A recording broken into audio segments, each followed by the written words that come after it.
Well, steady there. You look to the world. Bound by you is the ship, he said. All else is an open, great, Maybe if you sit down, HD test.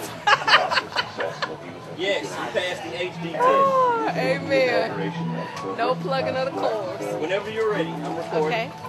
All right. My name is Dr. Evelyn Bethune, and this exhibit is African American sheroes, as well as the Black Wall Street.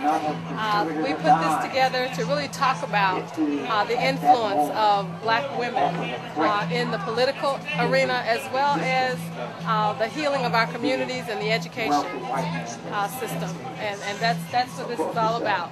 An opportunity to talk about who African American women are. And I see the TV set up over here. It's for the kids, or it's for everybody? Right, it's for everybody. We're showing movies on Jim Crow, coming through the other side of Jim Crow, Reconstruction, and just what it was like during that time period to deal with segregation and the movement from segregation into an integrated or quasi-integrated society. Because we still have a lot of work to do. And we saw that outside of the tent, it said colored only and white only on one side. Could you explain that? What was the... Sure. Well, you know, when I was a child, growing up in Daytona Beach, Florida, you could not go to, like, we couldn't go to the same recreation center as white people. There were water fountains that was white only and, you know, colored. There were entrance ways to go into the same building. Black people generally had to go around the back and enter. We couldn't go through the front door. If we ordered food from a restaurant, we couldn't sit down in the restaurant. We had to go to the back, and they would hand you some brown, greasy bag out of the back door. But you paid the same amount. Okay, they didn't give you a discount because you couldn't sit down. So that kind of denigrating type of behavior is what African Americans have experienced trying to exist in the wonderful country of America.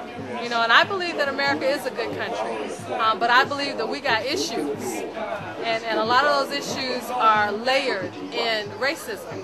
And so when you see, just because they don't have a sign on the door that says colored and white, doesn't mean that when you get inside, they don't treat you like they don't want you to. It just goes unsaid now. Exactly, because there are restaurants in downtown Houston, and when you go in there, they act like they really wish you weren't there.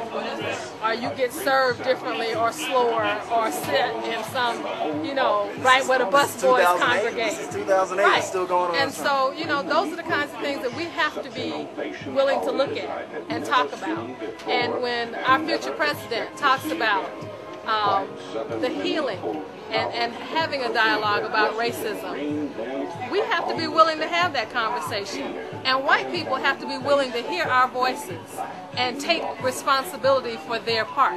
Without calling it anti-American. Without trying to make it the fault of the victim. Because in a lot of cases, it's like, well, you know, I wasn't connected to that. Well, maybe individually. But as a collective, yes, you are. And so the healing comes when we all take responsibility for our part and can have an honest dialogue about what has occurred and why our communities are in the situation that they're in. Because it's not all about we don't care. It's about laws that said you couldn't learn to read and write. Okay, and that was in the 1940s. We're not talking about 1,000 years ago. You can't gain, you can't save income. We don't want you to accumulate an income. Thank you. Okay, the burning of Black Wall Street, that was what that was about. Okay, it was about the fact that black people had managed to come from nothing and put together millionaires, okay, and have viable banks, businesses, insurance companies, really wonderful homes, and have an economic base that was strong. They control their own infrastructure.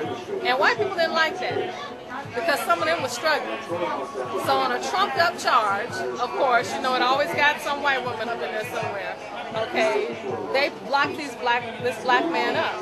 And when the brothers came to protect him because the white men were coming to kill him, the riot started. and they had helicopters dropping bombs on black communities. Dropping dynamite. Exactly. They killed over 3,000 people, black people. It's not even taught in school. Okay? Not even taught about it. Thank you. And if you open our history books, you don't find the heinousness of the things that black people endured just to try to live.